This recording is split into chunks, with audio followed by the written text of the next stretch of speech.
प्रश्न आंदोलनाचा नाहीये. माझी मागणी तर ही राहील की प्रशासनाने याच्याकडे खरा न्याय द्यायला पाहिजे लोकांना. की जी घरं आहे ती घरं जशी आहे तशीच त्याचा जो एफिस आहे तो वाढीव एफिस आहे तोही भेटायला पाहिजे. सगळ्या गोष्टी तुमच्या डेव्हलपमेंट होऊ शकतात तर आमची डेव्हलपमेंट का नाही? सोल्युशन आहे ऍक्च्युली बघायला गेलं तर. त्याच्यावरती म्हणजे खरंच जिव्हाळ्याचा विषय हा. त्याच्यावरती म्हणजे राजकारण व्हायला नाही पाहिजे. तर आतापर्यंत 30 वर्ष राजकारणच झालं या विषयाशी.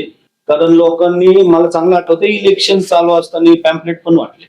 रेड झोन सुटला, रेड झोन सुटला. हो, काय नाही चांगलं माहिती फ्लेक्स लावलेत की सुटला म्हणून. म्हणजे खरं खरं मी सांगतो पक्षाचं काम मी पण करतो पण पक्षविरहित हा विषय जिव्हाळ्याचा विषय आहे. त्याच्यासाठी मी म्हणतो की लोकांचं म्हणजे प्रशासनाने याच्याकडे कानाडोळा करणं गरजेचं.